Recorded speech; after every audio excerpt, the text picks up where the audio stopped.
खाटू श्याम को भगवान श्री कृष्ण के कलयुगी अवतार के रूप में जाना जाता है।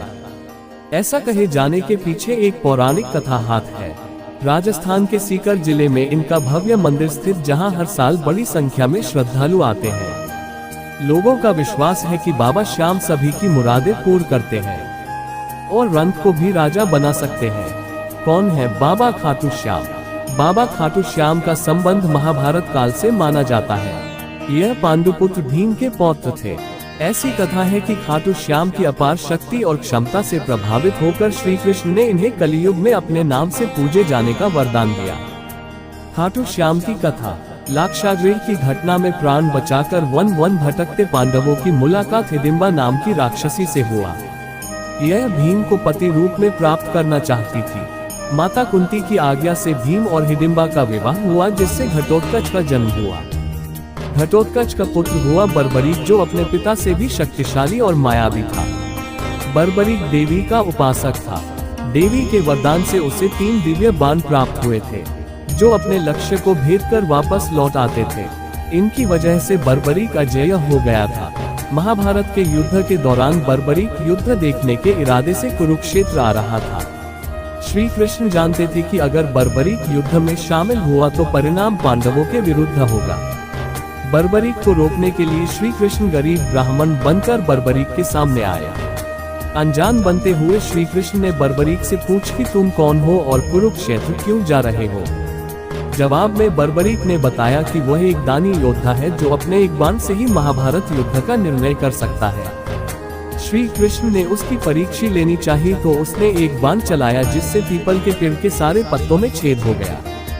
एक पत्ता श्री कृष्ण के पैर के नीचे था, इसलिए बाण पैर के ऊपर ठहर गया। श्री कृष्ण बर्बरीक की क्षमता से हैरान थे और किसी भी तरह से उसे युद्ध में भाग लेने से रोकना चाहते थे। इसके लिए श्री कृष्ण ने बर्बरीक से कहा कि तुम तो बड़े पराक्रमी हो, मुझ गरीब को कुछ दान नहीं दोगे।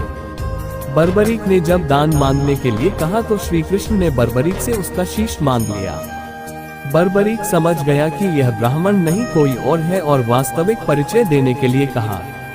श्री कृष्ण ने अपना वास्तविक परिचय दिया तो बर्बरीक ने खुशी खुशी शीश दान देना स्वीकार कर लिया। रात भर भजन पूजन कर फाल्गुन शुक्ल द्वादशी को स्नान पूजा करके बर्बरीक ने अपने हाथ से अपना शीश श्री कृष्ण को दान कर दिया। शीश दान से पहले बर्बरीक ने श्री कृष्ण से युद्ध देखने की इच्छा जताई थी, इसलिए श्री कृष्ण ने बर्बरीक के कटे शीश को युद्ध अवलोकन के लिए एक ऊंचे स्थान पर स्थापित कर दिया। युद्ध में विजय श्री प्राप्त होने पर पांडव विजय का श्रेय लेने हेतु वाद विवाद कर रहे थे। तब श्री कृष्ण ने कहा कि इसका निर्णय बर्बरीक का शीश कर सकता है। बर्बरीक के शीश ने बताया कि युद्ध में श्री कृष्ण का सुदर्शन चक्र चल रहा था, जिससे कटे हुए वृक्ष की तरह योद्धा रणभूमि में गिर रहे थे। द्रौपदी महाकाली के रूप में रक्तपान कर रही थी। श्री कृष्ण ने प्रसन्न होकर बर्बरीक के उस कटे सिर को वरदान दिया कि कलयुग में तुम मेरे श्याम नाम से पूजित होगे, तुम्हारे स्मरण मात्र से ही भक्तों का कल्याण होगा और धर्म, अर्थ, काम, मोक्ष की प्राप्ति होगी। स्वप्न दर्शनोपरांत बाबा श्याम खाटू धाम में स्थित श्याम कुंड से प्रकट हुए थे।